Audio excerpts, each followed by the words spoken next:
so many people, so many times when you're in those conversations, if somebody right away is able to like come back with something, they weren't really ever listening to what you were saying. Yeah. They were rehearsing what the answer that they were going to give to you. If you're able to truly listen without any sort of agenda, and you're listening to where someone's coming from, they're going to give you their side of an argument clearly. And if you believe in empathy, right, and if you believe in compassion, you believe in understanding, to me, it makes me that much better in what I'm going to be persuading if I understand where you're coming from. Welcome back to the Willpower Podcast. Today, you're in for a treat. We have Rene Rodriguez on the podcast with us, who is a teacher for the Amplify Your Influence class mastermind.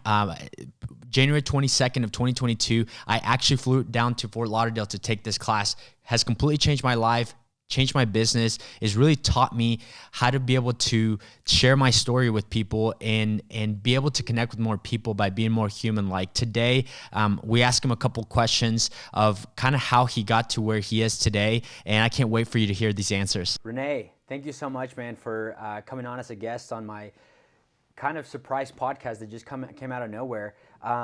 I met you in Vegas, which this is where we're at today. 1 year to the day, is that right? 1 year well, we met in Vegas in August, but I came to Amplify 1 year today in Fort Lauderdale. You do these, I'll let you explain a little bit as well too, these events, these masterminds, I like to call them, with a small group of people, which the big event that you had in Vegas, that, I mean, sold me. Like, I was just like honed in. I was like, this is something that I could get a lot out of, but then the book is something else, but then the Amplify Live, it's just completely out of this world. But I appreciate you coming on, and I'm excited to spend a few minutes chatting. So for somebody that hasn't heard your name, what would you want them to know about you? What would I want them to know? To me, I guess it's part of the conversation. I think messages always are determined by the audience, right? Yeah. So what's relevant to them? If they're in leadership, I'm somebody that my background's behavioral neuroscience, and I look at things from a science perspective, but more over on the applied side. So how do you apply the latest findings in neuroscience based on behavior to help you become a better leader, to become a better salesperson, to become more influential? And I'm not talking about social media influence, even though that's a piece of it, but really just be more influential, sharing an idea that people will act upon. And so I'm a keynote speaker, I'm an author, and for some, I help some organizations manage change at a broad scale as well. Yeah, people ask me whenever it's a little bit complex to explain to people. Whenever I'm like, hey, I'm heading to these Amplify Live again for the second time, and they're like, what did you get out of it? And to be able to try to communicate that to people, I said, not only has it made me a better communicator, but it's made me a better speaker. It's made me a better, just honestly, more of a human. Because I met you in August of 2021, and then I did the class in January of 2022, a year to date. And I mean, I feel like I'm a completely different person because of it, just because, I mean, you've heard my story, and I carried on this persona that hey, this is who I am now, but people relate to people, and that's kind of what you pull out of it. You have the saying, let you speak with your heart, and it sounds kind of like cliche, but it's just so powerful. So how long have you been doing those classes for? This course, close to 15 years. 15 years. Yeah, but we did it mostly private. And so it was in organizations, leadership teams. And then I got to say it's 4 years ago or 5 years ago, we decided to try opening it up to let the public come, so individuals come to it. And so it's relatively new from an open perspective, but we've been doing it a long time. So whenever you were doing it private, like how many people were in the classes? 7 or 8. We kept it small, really intimate. So the guy that, and remind me his name, the guy that did the foreword for your book. Dr. Al Ringlib. So he talks about being in the class, being, kind of the tables were turned on him. He was in your class. How was that, like one of your very, very first ones, or were you had already been doing it for a while? No, so what he was referring to is I went to one of his classes. Yeah, first, and I went to one of his classes, and he's a co-founder of the Neuro Leadership Institute, and he's also the president of a business school in Italy. And so he's a brilliant human scientist, big into neuroscience and the collection of that, but really helping leaders become better, just become better leaders. And so his course is based on, you wear this heart rate monitor. It's like a $30,000 apparatus that measures heart rate variability. Really, it's your stress response. And they spend 3 days putting me and 17 other executives. I'm talking about, Ernst & Young and Cargill and 3M, big companies, and putting us through massively stressful, intensely stressful situations, watching how it affects our stress, and then teaching us ways to get out of it. And so the thought process being that leadership, if you can't manage the stress response, you can't lead. And so that's the same in performance. Navy SEALs have to go through that same kind of training. People getting ready for the NFL Combine, right? Prepare for maximum elite performance and all that sort of stuff. And so then about 5 years later, he went through Amplify. And so that's what he was talking about, sort of the switching of the roles. When he went through Amplify, was that like your early years doing it, or had you already been doing it for a while? About 2 years ago. Oh, it was. Yeah. Oh, wow. Yeah. I didn't know it was that recent. I Yeah. thought it was maybe one of the like OGs back in. No, he's Arjun was one of the OGs, by the way. Really? Yeah, he went through it in like 2011. And has Neil gone through it too? No, he hasn't. No. But he gives you a lot of kudos for. Yeah. I mean, you were a speaker at his mastermind back once again in Vegas just a few months back, and he talks about that before you helped him out, coach him. We through do. stuff. I mean, he's helped me with so many things, and I try to help him too. And he's kind of figured out his own way through things, but he definitely should come because I think he'd be better. Yeah, I think somebody like him, it's I guess like him and like you as well too.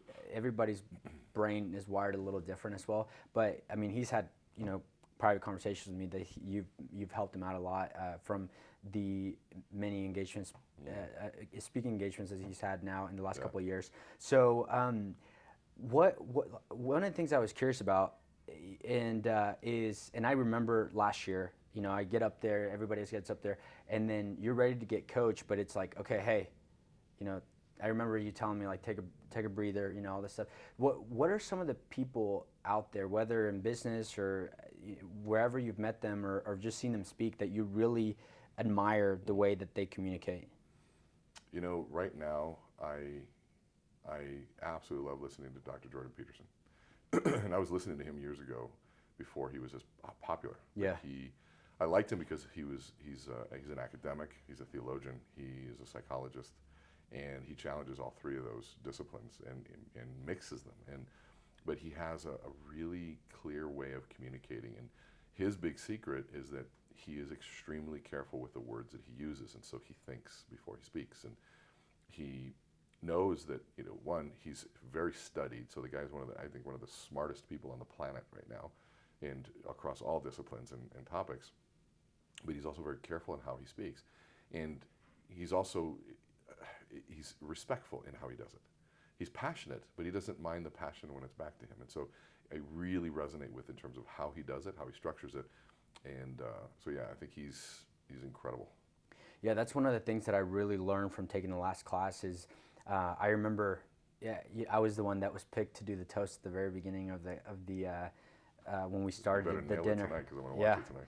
And one of the things that I just clicked for me during the whole experience was, just like most people that I see, is anytime that you're about to speak, you rehearse it in your head, and that's what throws so many people off. Totally. And I remember you telling me there's such a power in a pause. And then I kind of dove a little bit deeper on it, and I heard somebody else say, maybe in a podcast or something, and they said, if you're having a conversation like Dr. Peterson does, they're like heated conversations, but they're not really heated because of the way that he speaks. Yeah.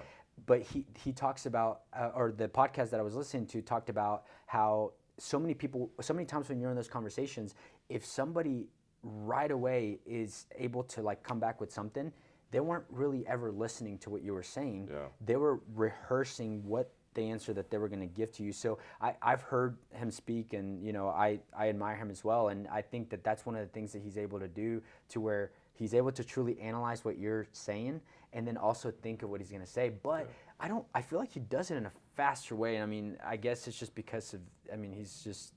It's practice. It's like anything. Yeah. It's like, And if you can listen, I think we're talking about the art of listening, and this applies to any business situation, a relationship, whether you're in sales, working with a customer service, you name it, coaching someone.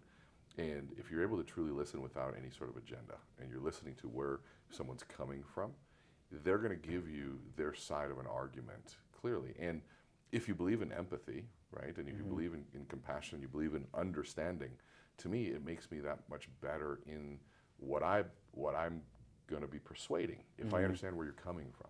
And so the only way I understand is by listening. And there's nothing, I lose nothing by just waiting and processing where you're coming from. And in sales, you need to listen to the customer because they'll tell you exactly why they will buy. They'll tell you why they won't buy. They'll tell you what is important to them, it's not. And they'll also tell you if this is a fit or not, right? So that we can be of integrity and walk away in those few times that maybe it's not a fit. Yeah. But taking a moment to truly listen, setting aside the agenda, it's also the foundation of creating a connection with somebody, building trust with someone. But we get so caught up with the stressful moment of we need to be able to add something, we need to be able to communicate what it is that we're thinking, and we lose sight of the connection. And I remember early on in my career, I was always told, Renee, think about building a career, not making a sale. And making a sale is highly stressful. I got to close the deal and get you to this point A to point B as quickly as I can, and anything that gets in the way is just a distraction to keep going. Versus building a career might mean that I might not close the deal right now because it might not be a right fit. But if I can add value in the conversation, you'll remember me, you'll refer me, you'll come back to me. When I call, you'll answer. And if I need something in the future, so the network grew. My network is way more powerful than closing a deal. And so, you look at, I use that with executives in transition. There's so many executives in transition that's when I reach out. I offer them free coaching, advice anytime they need it, open doors, working with my network because no one else is doing that. They're not on a team anymore, so everyone kind of leaves them alone, so they're not stuck. And to me, one, I know what that's been like, so it sucks. Two, a good player, a good executive, a good leader is going to be working again somewhere. And to me, those are the times that you show up. It's like showing up for a friend when they're moving. Yeah. Right? Nobody shows up when you're moving. But if you really want to love somebody, show up when they're moving. But take a few boxes, bring some coffee, do something there. No, what I really loved, and you mentioned in your book, you give a perfect script pretty much whenever somebody says, what's your current rate right now, right? As a loan officer to a client, and you constantly go on defense mode of what do I need to say to make sure that I don't lose the sale? But if your intention, if you don't really have an ulterior motive and your motive is to I just want to help this person and I want to give them the advice that I have, it takes you to a different level of trust and you're able to help them while still winning the sale. And you're right. I mean, there's many people that, we had a client that we were helping and she ended up having to go with another lender because they were given the incentives through that builder. But out of that, because we kept helping her, she sent 3 people over to us because people can see when you're being genuine. Even if you didn't close the deal, you still got the referrals. Yeah, and I think that's what you're talking about as well. So what is your rate? Are you wanting a quoted rate or a locked rate? Great, you got it. That's good, right? And so now try it. So with that question, because if a lot of loan officers are listening, watch the tone difference and try it this way. So ask me. What's your current rate right now? Awesome. Are you looking for a quoted rate or locked rate? And you notice the brightness? Yeah. And so the brightness and the tone shows there's no defense, and it almost shows an eagerness to answer your question. And they're usually caught off guard with another question, which is actually the right question, and you're educating at the same time because they're most likely going to say, quoted rate or locked rate? And then as they're thinking, ask the next question. Sorry, I'm so sorry. Are you familiar with the difference? And you already know, most likely, they're not. And so then by the bright voice and the open posture and the smile, you make it safe for them to say, actually I don't. I said, awesome. So then do you mind if I ask another question? I'm assuming 3 questions that you're looking for a rate that you can actually calculate a payment from. Is that right? And so now I'm really digging to make sure I really answer, I get to understand what your need is. And they're going to go, yeah. I said, awesome. That's actually a locked rate. And so a locked rate we can't do right now, nobody can do right now. But a quoted rate is any rate that anybody can tell you. You can call it around, everybody can quote a rate. But unfortunately, rates change every day, sometimes every hour. Yeah. And so right now, for me to quote a rate, we have to go through a process to actually get to the place to lock the rate. There's a time period, depending on how fast you move, to get that. And that rate may change And I'll tell you, one of the things that's most important to me is that we start off on a relationship where I can keep my promises.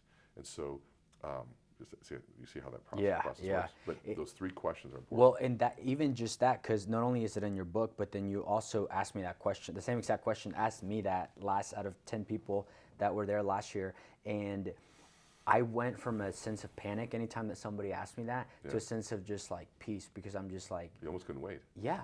We call it having a bullet in the chamber for that, right? So you want to create and take a look at all of your top objections or top questions, the things that tend to throw you off or that derail the conversation, and you want to rehearse that. You want to be so versed in how to answer that question, how to have that conversation, that you cannot wait for someone to ask, because you're ready to go. Yeah. It's not scary anymore. And anybody who avoids the obvious, because most objections are predictable, anybody who avoids this is just setting themselves up for failure. Yeah, and one of the things too that that I loved about the class, and that I hope that so many people in this class that we take this weekend, that they go and implement it and practice it. Because I remember last time we were in Vegas here, I texted you a response that I texted to somebody else, and it had the frame message tied down, and so many people try to overcomplicate it, and they're like, well, I can never.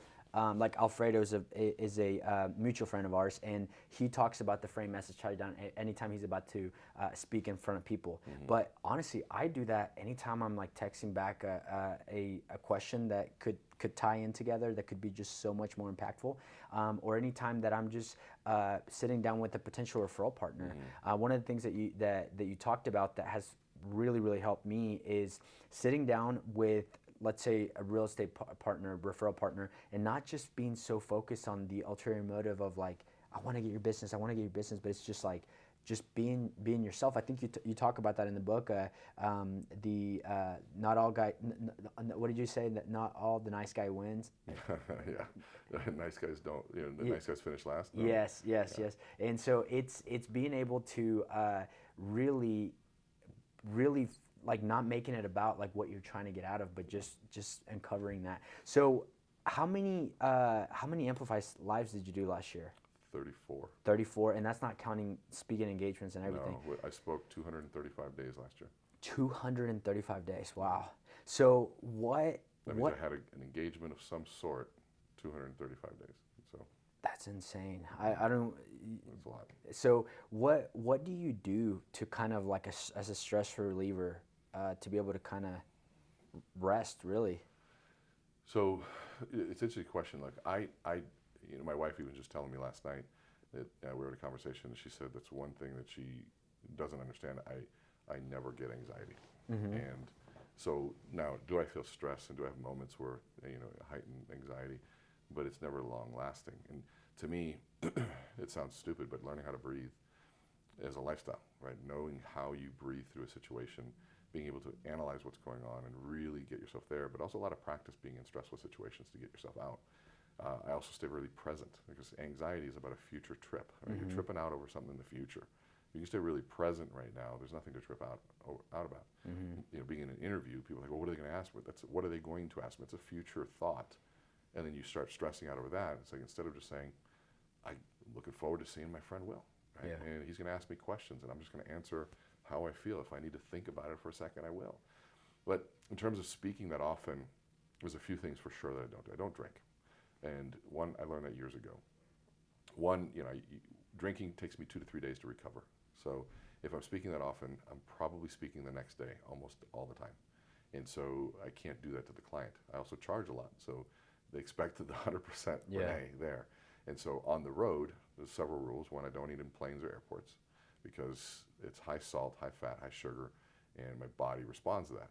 And so then the other piece is drink a lot of water and work out, and then usually we fly our meals in. And so if I'm on the road, my wife will order meals, macros are all there, everything's there. And so if I focus on good diet, we'll make sure I'm working out, my salt intake's low, and I try to get as much sleep, at least 6 hours. And I know 6 is great for me.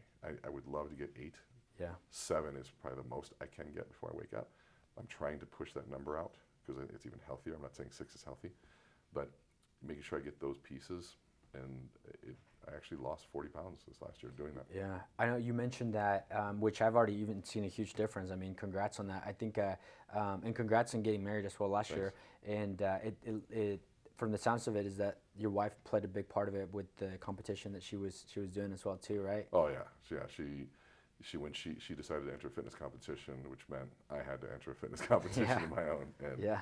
you know, and it's she's a relentless athlete, most disciplined athlete I've ever met. Even her trainers were like, we've never seen anybody like this, and she is just in the most beautiful way psychotic in the discipline that she has, and you know, being around that makes it easy. And of course, obviously, me also supporting her made it easier for her. So we support each other through that process. So it sounds like all the things that make you not be kind of relaxed, pretty much, you can do it while you're on the I mean, in there and everything. I enjoy speaking. You know, like this is relaxing to me. You know, Yeah. having a great conversation about stuff I love. Like who wouldn't want to do that? Yeah. You know, the non-relaxing part is the camera angle is good. Yeah, you know, yeah, like yeah. that's the stuff that stresses me out. But it's, you know, other than that, you know, being with my kids, hanging out with my wife, good conversations with people, reading and research. I love reading. I love research. I love doing our podcast. We've got, you know, there's, I mean, if you just enjoy it, it's there. But the other side too, I think too, is that, you know, as much as rest and recovery is important, I don't look for an easy life. That's not my goal. Yeah. I don't think easy is the goal. I don't think happiness is the goal. I think the goal is to maximize your talents in this world by being of use. Yeah. So for me, hard is good, right? It's a good thing. What are some of like actual hobbies though that you have that you like to do? Well, I used to be a musician. I played congas for 20-some years. Okay. Yeah, Latin percussion. Should have been with Alfredo and I in Miami and Calle Ocho. Yeah, well, I lived on Calle Yeah, Nueve, yeah. okay, Oh, Nueve. well, I remember you told me you were in Miami, but where were you saying? 9th Street. Okay. 9th Street, yeah. So it's Okay, like that's I lived- awesome. That was my neighborhood. That's how long have you? When did you meet Alfredo? Oh man, we met 11, oh man, might have been more than that, 14 years ago. And you guys met what, in Texas? In Mexico. Oh, in Mexico. At a urinal. Stop. I swear to God. Tell me the story. So we were, I was hired by Gateway Mortgage Oh, okay. to Okay. be their keynote speaker on a boat cruise. Okay. And I was there and I saw him, he looked cool. And we were on a swimming with dolphins excursion. And we hadn't spoken. But I'm like, oh, I look Mexican. So I was like, all right, you look cool, right? And then at a urinal, I'm like, hey, man, I think a few of us are going over here. And he's just looking straight. He goes, cool. That's all I said. And then we talked outside, and we just became really good friends. This was pre 5 kids, right? Yeah. It's crazy. Yeah. So right before we started, you were kind of going in because I was zoned in and thought you only had one kid because you bring him up, your oldest one, he's 22, and then remind me the age. You said 16 and 6. 18 and 6. 18 and 6. Plus so, my wife's, which is 4, 5, 7. So the older ones, 18 and 22, how do they view pretty much what you do? They actually like it. I mean, both of them have been through Amplify. They have? Yeah, my oldest is graduating with his degree in psychology. Okay. So he loves that. He's probably going to do some different things with it. And my youngest is, or my 18-year-old, he's in the School of Engineering. So, but they love it. They respect it. They think it's cool. They think I'm cooler now because of my TikTok following. More than Okay. anything, yeah. Which, by the way, congrats on the personal brand growth that you've had in the last couple of. I don't know how long has TikTok been going. I know that your Instagram just kind of grew out of nowhere, blew up in a couple months. So it's the same time period. I think 4.5 months with TikTok, 687,000. You know, I was thinking the other day. Somebody asked me, because I mean, in my local area where I'm from, like, you know, there's not very many people putting out content, right? Mm-hmm. There's still a lot of people that are very shy to be in front of the camera and everything. And somebody asked me that they're like, what is it that drives you? And I really thought really deep. It kind of going back to like William before Amplify last year, I would have just said something like, to help my business, certainly. I wouldn't have an answer right away. But I really thought about it, and I just said, man, you know, I feel that with the content that I'm putting out, I am influencing people that I will never get to physically meet. Absolutely. And that's what just drives me. Yeah. And I'm over here talking about finances. You're over there talking about like stuff that's helping people. Well, finances is one of the biggest Yeah. causes of divorce. It's what makes life miserable when you don't have money. I mean, so, but in the way you're doing it's fantastic. Yeah. And I think the piece too, what's helpful is when you start seeing the impact, right? So in seeing that, okay, people are watching this stuff and it's real. Oh, okay, so it's you feed off of the impact. Yeah. And it gives you energy. And people say, well, how do you do that? Well, it's like, it's energizing. It gives you something. Yes. And so like people say, how do you do it? It's like, well, when you see the faces and you see the stories come to life and you see what's possible, that re-energizes you and it just starts you over and you want to keep going. Yeah, it's so motivating. Even just a message, like getting, hey, thank you so much. Like, I didn't know that you could do this. And going back to the Amplify Live as well too, is we were talking about all the benefits of the what you teach. But one of the things that I wasn't really thinking of that I'm super, super excited about this time is the people that you're going to meet. Mm-hmm. I actually got this from Alfredo. He says this all the time, that like you haven't met people that you're going to love yet. Yeah. And last year, I remember I got super close with Brian Covey, and he has been a big mentor for the last year for me. I've gotten to see him a couple more times, and then also, if it wouldn't have been for Amplify, my personal brand wouldn't be where it's at right now because of him. He's the one that talked to me about Neil, and I don't know if you remember, but I messaged you and I said, hey, I'm thinking about doing this. You know this Neil guy? And you said, dude, I trust Neil with all my social media stuff. And I was like, I'm gonna do it. So I appreciate you for that. But so many people that are out there listening that might kind of be in the fence. I mean, we know somebody that's going to be in this class that was on the fence back and forth, and I was just giving honest feedback, and I'm just like, there's so much more than what you even think that you're going to get, and you just have to be expectant. Surrounding yourself with good people, and the crazy thing is that these are all cliche things. Yeah. They're not new, right? Yeah. And they're things that we hear all the time, but I always say, okay, so what are you doing with the cliches that you know? Are you implementing? Yeah. Right? So, yeah, we know diet's good. What else? Well, are you eating good? Well, then it doesn't fucking matter if you know it, right? Yeah. It doesn't matter if you can repeat it. What are you doing with it? And networking and surrounding yourself, you're the average of the 5 people you hang around with. Okay, so then who are you hanging out with? Do a real inventory of who they are. And what are you doing to grow that network? How are you expanding that network? How are you growing it and how are you helping other people? Yeah, it's it goes back to the cliche that it's knowledge is power, and it's really not. Knowledge without action is just another cliche. Exactly. But so true, right? Yeah. So that's why I'm willing to, invest in myself and go to these things. I actually got a message from a different loan officer that was just like, hey, I just wanted to say, have a great time in Vegas. I had told him that I was coming, and he's like, man, I just love how you're just willing to just go and invest in yourself because you know that you're going to do the work that's going to take to be able to help. And when you say that you're the average of the 5 people, so many people just focus on one thing. So it's like finances, but it's like, no, if you're super fit and you're hanging out a bunch of people that are not fit, then that makes you the average of the other 4, right? Absolutely. And so I'm super excited to see who are the people that are going to come. And question I was curious about is who are maybe one or a couple people that you'd consider like a mentor of you from either now or back in the day, or? I mean, so many. I mean, like mentors are huge. So many that I can't even count. I always sought out mentorship for people that were good at what I wanted to be good at, people that would hold me accountable, people that would ask me tough questions, people that call my bullshit. And, so it really has to depend on what area of life. And so, like, and some of the people that I help, I also ask their help. And so I love peer mentorship, right? Because you get somebody that, they may hire me to help them with certain things. I'm like, okay, but I need you to help me in this. And, I've got a buddy of mine that's helping me in just understanding real estate investing. Like, I've been around it for 21 years. But I'm like, I want to understand it, right? I really want to understand it. And so Anthony Vicino is helping me out with that. And, Brad Lee is helping me understand sort of the recurring revenue business model through online training. That's his business. And so, we talk all the time. I help him with the speaking. He helps me with understanding how to even sell from stage, which is something I don't like doing. And so, I've got a mentor that's been in my life for 27 years, Elizabeth Hall, who was one of the most influential people ever to get me to think really differently. She's been president of several different companies, worked at AT&T, and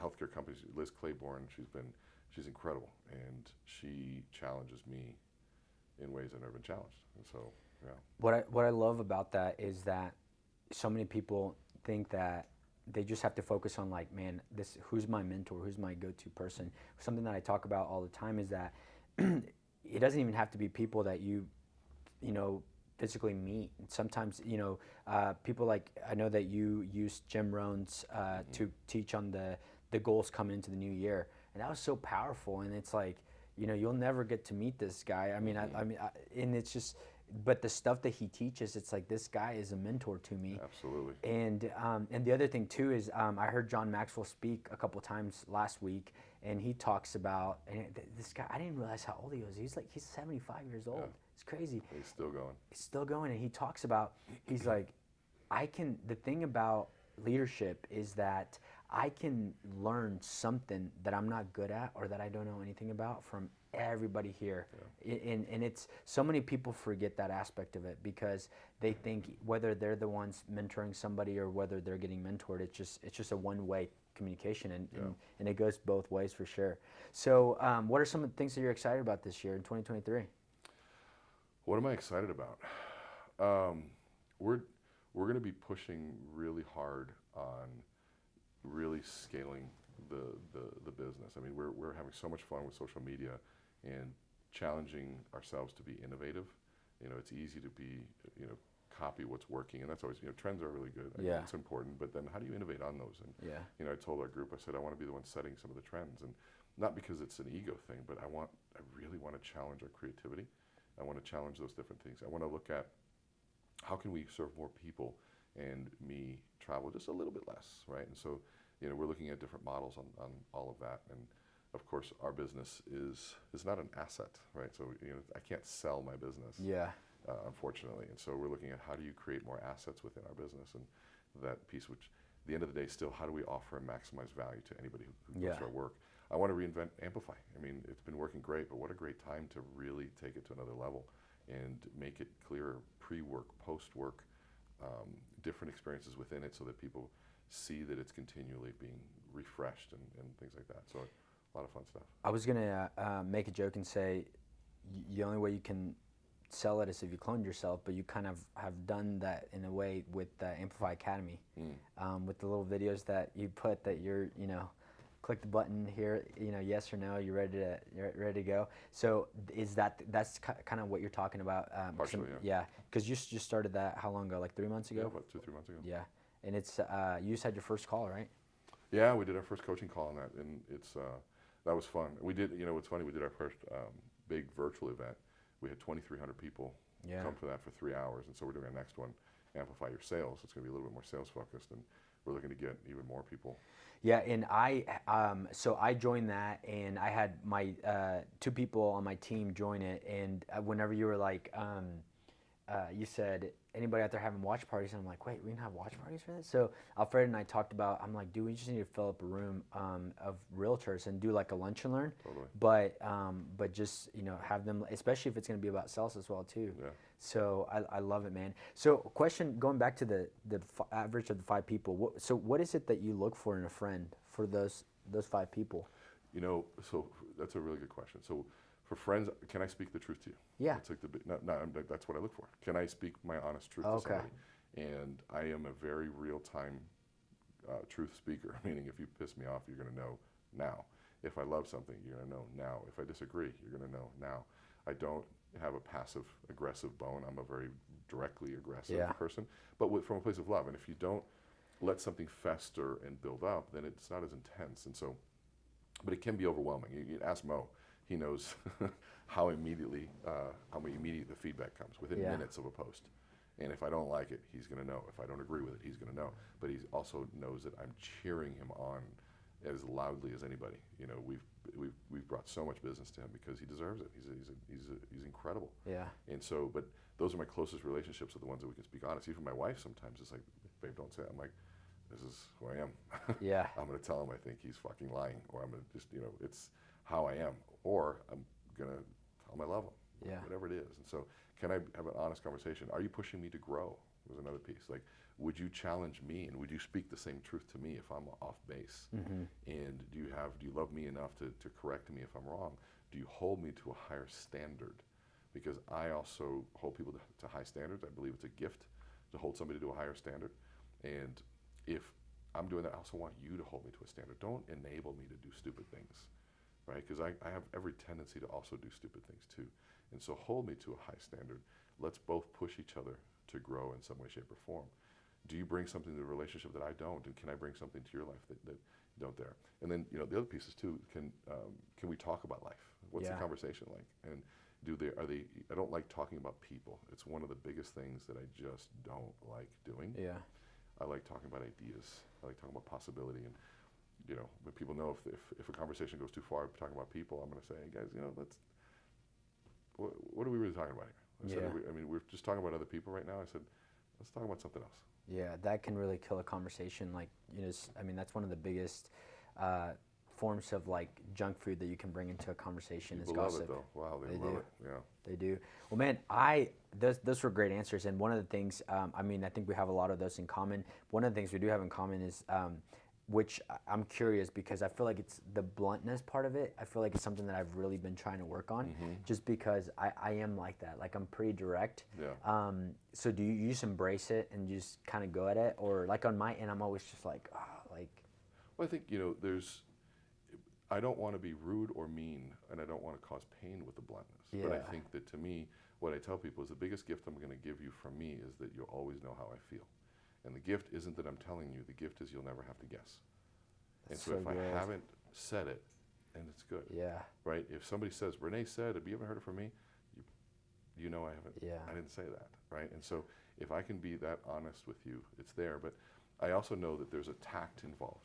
Yeah. Right? You have to be tactful, and you have to care about the person to deliver truth in a really good way, Yeah. in a loving way. And the more trust there is in a relationship, the easier that is to do. And so a lot of framing is involved with the more difficult the truth is. And sometimes framing begins at the beginning of a relationship, meaning, I have a good relationship with CEOs and clients, and I'll tell them, look, from time to time, I'm going to know things from your organization, people. I need to be able to come talk to you about those things with one agreement, that you won't get emotional and act on them.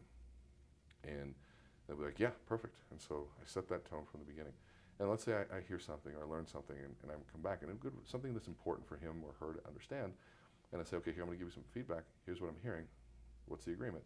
Can't get emotional, and you can't act on it. So we talk about how to better the organization and make you a better leader as a result of this. And so that's the frame. Yeah. And so I put some parameters around it, and we can have a really honest conversation. Yeah, that's so good. It makes me think of what David Goggins says all the time. He probably makes us look like we're not blunt at all the way he speaks, but he says, I'd rather people hate me and knowing that I'm making them better with what I'm telling them than they love me and they just stay the same. Yeah. That's so powerful. Well, dude, thank you so much for coming. My pleasure, I appreciate you, and I can't wait to put this out there, and I can't wait to take the class again. Going back to full circle of met you the first time here in Vegas in August of 2021, took the class in Fort Lauderdale a year from today, and we're circling back around here in Vegas. It always comes back to Vegas, it seems like. Well, I'll tell you this, man, I was a big fan of who you were when we first met.